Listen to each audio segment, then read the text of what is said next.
Puji Tuhan, kami dari kelompok yang beranggotakan Delvi Sambuaga, Alfandi, dan saya sendiri, kami akan memaparkan materi yang sudah diberikan kepada kami mengenai eksistensi layanan bimbingan konseling di masa pandemi.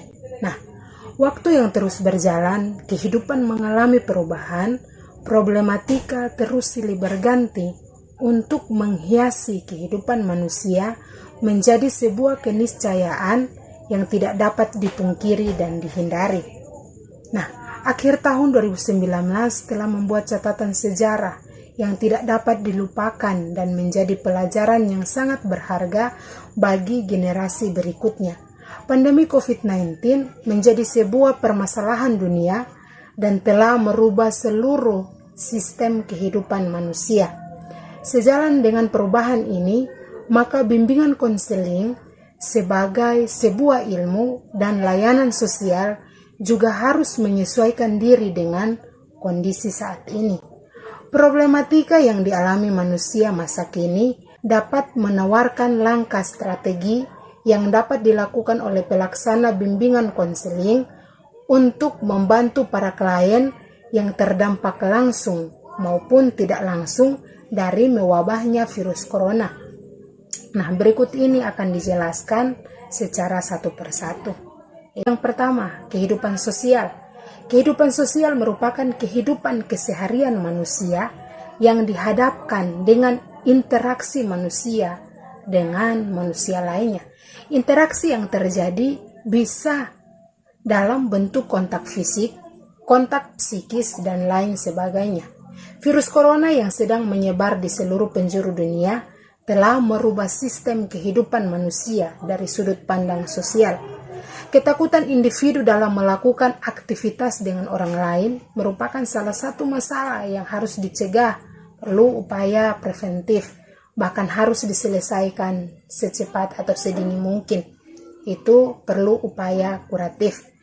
Penyelesaian masalah yang bersifat sosial merupakan salah satu masalah yang seharusnya diselesaikan dengan meminta bantuan layanan bimbingan konseling.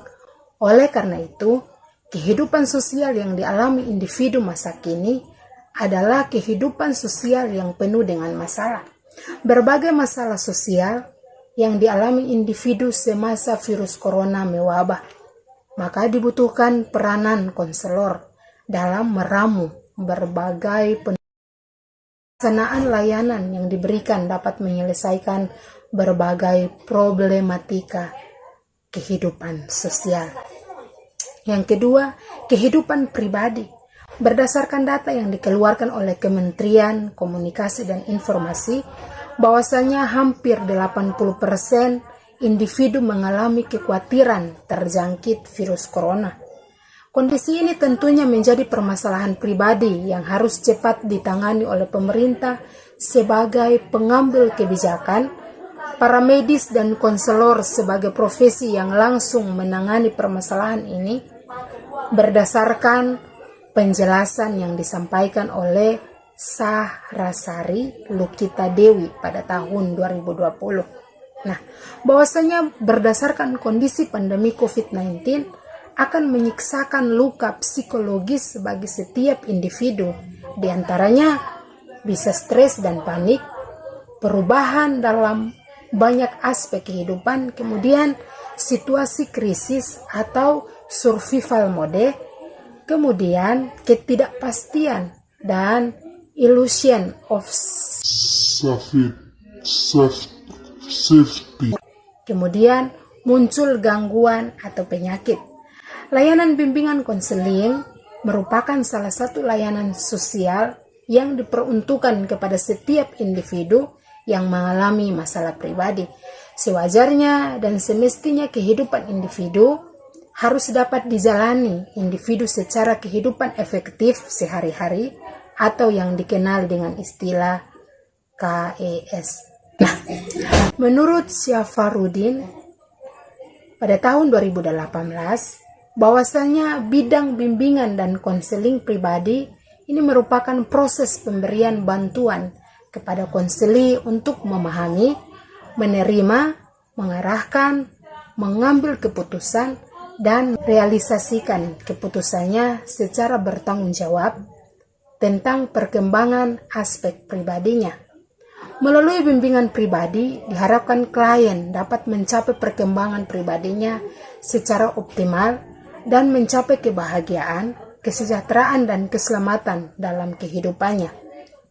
Materi bimbingan pribadi yang dapat dikembangkan dalam tema-tema layanan bimbingan antara lain, yaitu mengenai kelebihan diri, meningkatkan kepercayaan diri, mengembangkan kelebihan diri, mengentaskan kelemahan diri, arti dan tujuan beribadah, nilai-nilai agama sebagai pedoman hidup, kemudian mengenal perasaan diri dan cara mengekspresikannya secara efektif, manajemen stres, mengenal peran sosial sebagai laki-laki atau perempuan. Nah, berdasarkan pendapat di atas atau pendapat ini, maka dapat dipahami bahwasanya layanan bimbingan konseling dalam konteks bidang pengembangan pribadi sangat dibutuhkan pada masa-masa pandemi COVID-19. Salah satu materi yang dapat diberikan dalam pelaksanaan bimbingan pribadi adalah pengentasan kelemahan diri.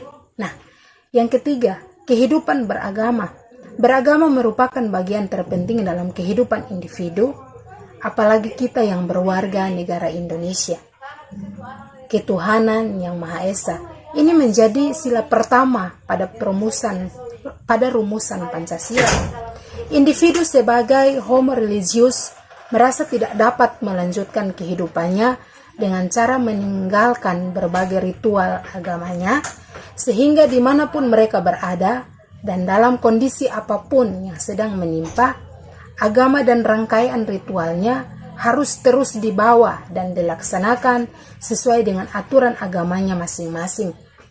Kondisi yang saat ini sedang melanda dunia, yaitu pandemi COVID-19, telah membawa dampak yang luar biasa terhadap kehidupan beragama individu, sehingga para pemuka agama mengeluarkan berbagai kebijakan tentang pelaksanaan ritual keagamaan agamanya masing-masing selama masa pandemi COVID-19 mewabah di negara Indonesia. Dalam konteks keagamaan juga, peran konselor juga tidak dapat dinafikan.